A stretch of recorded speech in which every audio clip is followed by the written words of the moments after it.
నమస్తే, welcome to our channel. 175 assembly 25 MP స్థానాలు పక్కా గెలుస్తామంటూ గొప్పలు చెప్పుకుంటున్న వైఎస్ జగన్కు వరుస షాకులు తగులుతున్నాయి.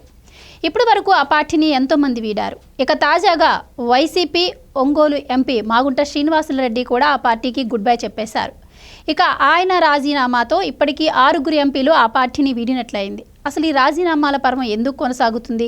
ఇంకా రాజీనామాలు ఉండబోతున్నాయా? ఉంటే వైసీపీ పరిస్థితి ఏంటి? ఈ డీటెయిల్స్ అన్నీ మనతో పాటు మాట్లాడడానికి సీనియర్ పొలిటికల్ జర్నలిస్ట్ సత్యమూర్తి గారు ఉన్నారు. ఆయన అడిగి తెలుసుకుందాం. నమస్కారం అండి. నమస్కారం. వైసీపీని ఎంపీలు వరుసగా పార్టీ వీడుతూ ఉన్నారు. ఇప్పటికే 6 ఎంపీలు పార్టీ వీడారు.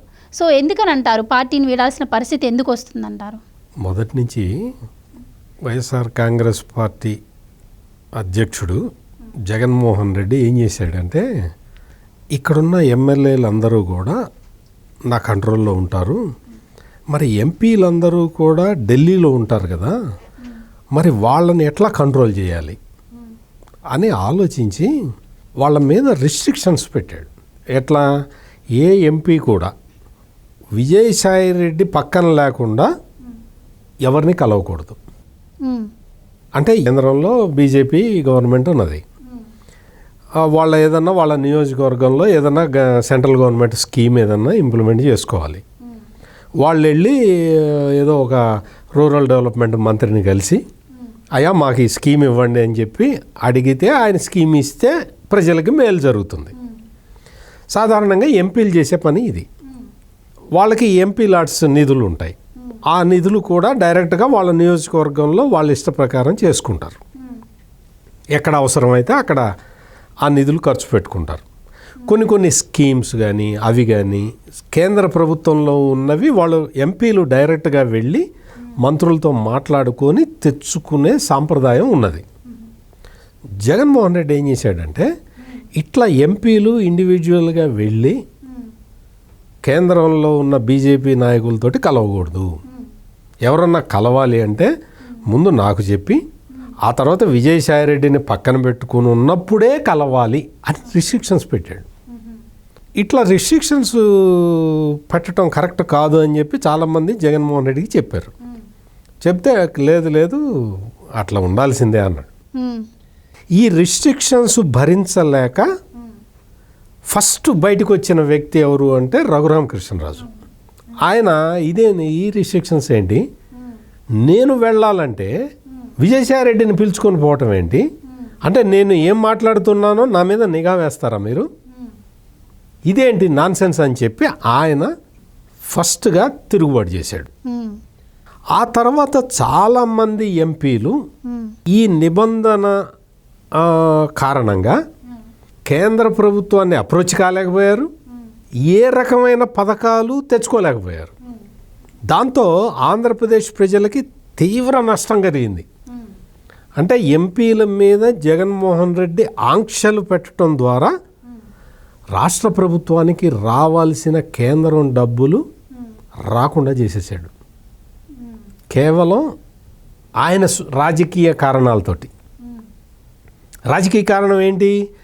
ఎంపీలు వెళ్ళిపోయి బీజేపీ వాళ్ళతోటి ఫ్రీక్వెంట్గా మాట్లాడుతూ ఉంటే వాళ్ళేమన్నా వీళ్ళకి బ్రెయిన్ వాష్ చేస్తారేమో, వీళ్ళు తనల్ని ధిక్కరించి వెళ్ళిపోతారేమో అన్న ఒక అభద్రతా భావం. ఇంత అభద్రతా భావం ఉండాల్సిన అవసరం లేదు.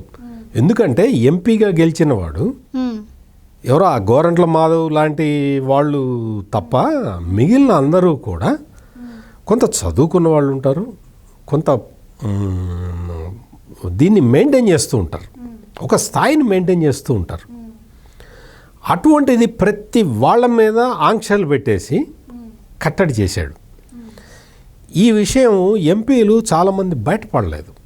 ఎందుకు అంటే బయటపడితే వాళ్ళ పరువే పోతుంది. రఘురామకృష్ణరాజు ఒక్కడే ధైర్యం చేసి బయటకు వచ్చాడు. ఇప్పుడు ఏంటి అంటే ఆ ఫ్రస్ట్రేషన్ అంతా కూడా బయటకు వస్తూ ఉన్నది.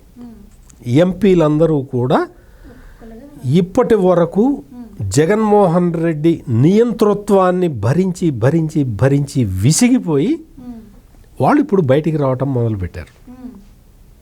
మీరు అడిగిన క్వశ్చన్లో మీరు మాగుంట శ్రీనివాసులరెడ్డి గురించి అడిగారు. మాగుంట శ్రీనివాసులు రెడ్డి టాపిక్ చాలా పెద్ద టాపిక్. ఏంటి అంటే ఆయన్ని ఒకసారి తాడేపల్లి క్యాంప్ ఆఫీస్కి పిలిచి నీకు మళ్ళీ టికెట్ కావాలి అంటే నువ్వు 150 కోట్లు డిపాజిట్ చేయాలి. ఓకే.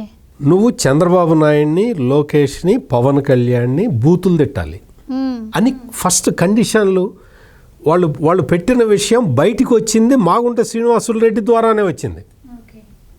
అంటే ఈయన వెళ్ళి మాట్లాడితే 150 కోట్లు డిపాజిట్ పెట్టు, వాళ్ళని బూతులు తిట్టు అని పెడితే ఈయన నేను గౌరవప్రదమైన కుటుంబం నుంచి వచ్చాను, నాకు అవసరం లేదు, వాళ్ళని తిట్టాల్సిన అవసరం లేదు.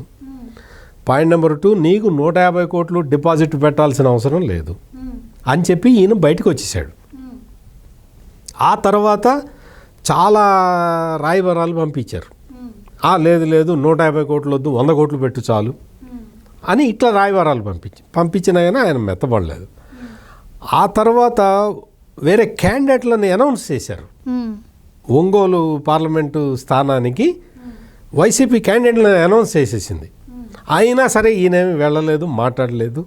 ఈయన్ని బెదిరించడానికి అనమాట. ఎక్కడో చంద్రగిరి నుంచి ఒక ఆయన్ని తీసుకొచ్చి చెవిరెడ్డి భాస్కర్ రెడ్డి అని ఆయన్ని క్యాండిడేట్గా పెట్టారు. మొత్తం ప్రకాశం జిల్లాలో మొత్తం కూడా వైవి సుబ్బారెడ్డి హవా నడుస్తూ ఉంటుంది. ఓకే. వైవి సుబ్బారెడ్డి అంటే జగన్మోహన్ రెడ్డి బాబాయ్. వైవి సుబ్బారెడ్డి హవా నడుస్తుంది. అక్కడ మంత్రిగా పనిచేసిన బాలినేని శ్రీనివాసరెడ్డికి వైవి సుబ్బారెడ్డికి మధ్యలో తేడాలు ఉన్నాయి. సో ఈ నేపథ్యంలో అక్కడ గ్రూపులుగా విడిపోయి వైసీపీ నాయకులందరూ కూడా ఒకళ్ళు కొట్టుకుంటూ ఉంటారు. ఈ పరిస్థితుల్లో ఎక్కడా కూడా మాగుంట శ్రీనివాసులు రెడ్డి జోక్యం చేసుకోడు. ఆయన ఏమి ఇటువంటి పంచాయతీల్లో జోక్యం చేసుకోవటం, ఈ ఒక గ్రూపులో ఉండటం, అటువంటి పనులు ఆయన చేయలేదు. అక్కడ మాజీ మంత్రి బాలినేని శ్రీనివాసరెడ్డికి ఏమో మాగుంట శ్రీనివాసులు రెడ్డి ఉంటే పార్టీకి ప్రతిష్ట పెరుగుతుంది అని ఈయనకి ఆలోచన. వైవి సుబ్బారెడ్డికి ఏమో మాగుంట శ్రీనివాసులు రెడ్డి అక్కడ ఉండకూడదు అనేది ఆయన ఆలోచన. సో ఆ విధంగా వైఎస్ఆర్ కాంగ్రెస్ పార్టీలో మొత్తం ముఠాలు, తగాదాలు, గ్రూపులు దీనిగా విడిపోయి చివరికి మాగుంట శ్రీనివాసులు రెడ్డి ఆయన పార్టీ నుంచి బయటికి వెళ్ళిపోయే పరిస్థితి ఏర్పడ్డది. ఇప్పుడు ఆయన మాగుంట శ్రీనివాసులు రెడ్డి తెలుగుదేశంలో చేరతాడని అంటున్నారు. మరి రేపు ఎల్లుండో ఎప్పుడు చేరతారో తెలియదు. కానీ చేరితే మళ్ళీ అంటే తెలుగుదేశంలో ఏంటి అంటే ఆయన వచ్చి చేరితే అక్కడ ఎంపీ టికెట్ ఇవ్వటానికి కూడా అవకాశం ఉంది. ఎందుకంటే మాగుంట ఫ్యామిలీ పెద్ద ఫ్యామిలీ కాబట్టి వాళ్ళకి ఒంగోలు పార్లమెంటు నియోజకవర్గంలో వాళ్ళకి ట్రెడిషనల్ ఓటర్లు కూడా ఉంటారు, వాళ్ళ అభిమానులు కూడా ఉంటారు. కాబట్టి మరి తెలుగుదేశం టికెట్ ఇస్తే ఇవ్వచ్చు, మనకి ఇప్పుడే క్లారిటీ లేదు. కానీ ఈయన చేరిన తర్వాతగా పార్టీలో. బట్ ఇక్కడ మెయిన్ విషయం ఏంటంటే ఎంపీలందరూ కూడా సఫకేషన్లో ఉండి వాళ్ళు అసలు మేము జగన్మోహన్ రెడ్డితో కలిసి వెళ్ళము అనేది స్పష్టంగా చెప్తూ ఉన్నారు. ఎవరో ఒకళ్ళిద్దరు ఎంపీలు ఉన్నారు, వాళ్ళు అత్యంత వీర విధేయులు, వీర భక్తులు తప్ప ఏమాత్రం వ్యక్తిత్వం ఉన్నవాడైనా సరే జగన్మోహన్ రెడ్డి నుంచి దూరం జరిగిపోతున్నారు, బయటకు వచ్చేస్తున్నారు. ఇట్లా ఖాళీ అయిపోయిన స్థానాల్లో కొత్త వాళ్ళని పెడదామంటే జగన్మోహన్ రెడ్డి క్యాండిడేట్లు దొరకట్లేదు, ఎంపీ క్యాండిడేట్లు దొరకట్లేదు. ఎమ్మెల్యేలని కొంతమందిని సెలెక్ట్ చేసి వాళ్ళని ఎంపీగా పంపిస్తానని చెప్పాడు. ఆ విధంగా ప్లాన్ రెడీ చేస్తే ఎంపీగా వెళ్ళటానికి ఏ ఎమ్మెల్యే కూడా సిద్ధంగా లేడు. వాళ్ళెవరు మేము గెలవు, మాకు అక్కర్లేదు నీ టికెట్ అని చెప్పి ఎంపీ టికెట్లని తిరస్కరిస్తున్నారు. మొత్తం ఓవరాల్గా ఉన్న రాజకీయ పరిస్థితుల్లో ఎమ్మెల్యేగా గెలవడమే కష్టం ఉంది వైసీపీ దీంట్లో. ఇంకా ఎంపీగా గెలిచేది అసలు ఆస్కారమే లేదు అని చెప్పి కూడా ఇప్పటికే చాలా సర్వేలలో కూడా ఇదే విషయం స్పష్టంగా వస్తున్నది.